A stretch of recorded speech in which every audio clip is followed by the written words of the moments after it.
بسم الله الرحمن الرحيم الحمد لله حمدا كثيرا وصلى الله وسلم وبارك على رسول الله وعلى آله وأصحابه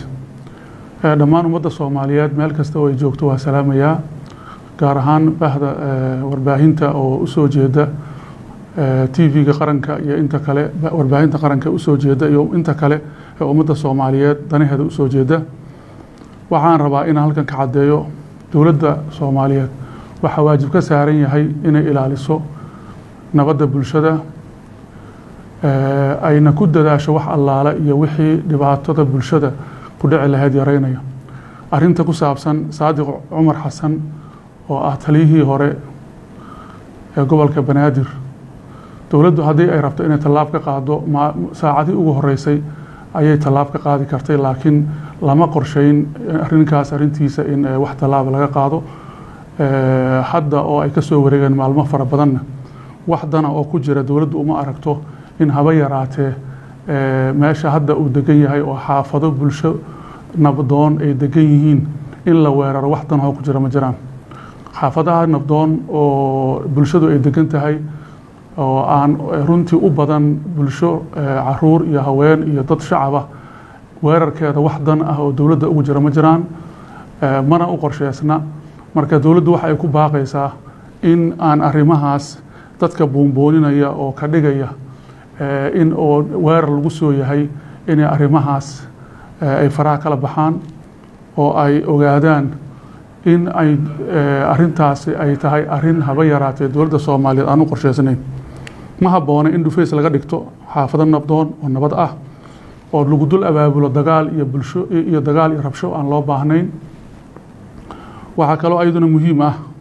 in bulshada Soomaaliyeed gaar ahaan gobolka Banaadir inaan baaq u dirno baaqaas oo ah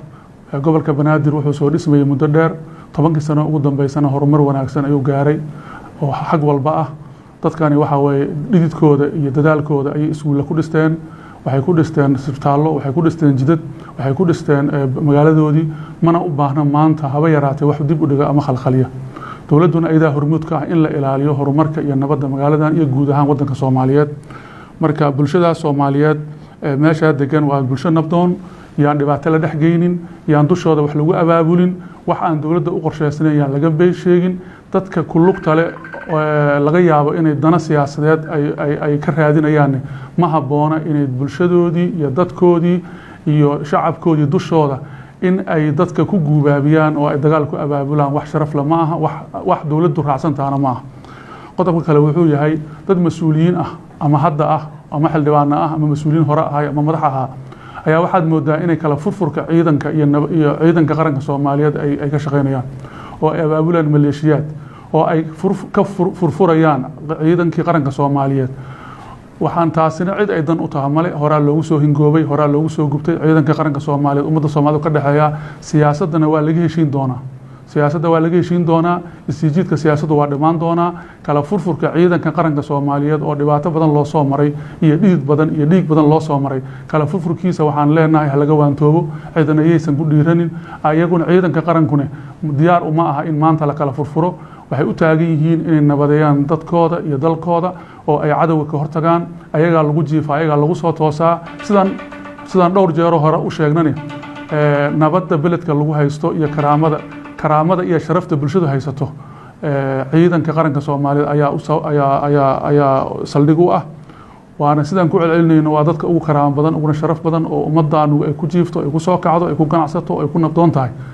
marka ciidankaasi kala furfur ma yeeli doono cid isku dayaysa inay kala furfurto oo maleeshiyaad ka dhigto oo beela u abaabushani kuma guuleysanayso waana guuldarro ay u soo hoynayaan ummadda Soomaaliyeed sidaas darteed waxaan leenahay mar labaad iyo mar saddexaad waxaan ku baaqaynaa in aan dadka nabdoon aan la dhibaateyn dawladda Soomaaliyeedna mar kale waxay ku celinaysaa inaysan xaafado dad nabdoon degan yihiin in weerar ku qaadayn oo ay doonayso in arrimaha jira si nabdoon wax walba ay ku dhamaadaan aad iyo aad u mahadsantihiin wasalaamu calaykum waraxmatullahi wabarakaatuh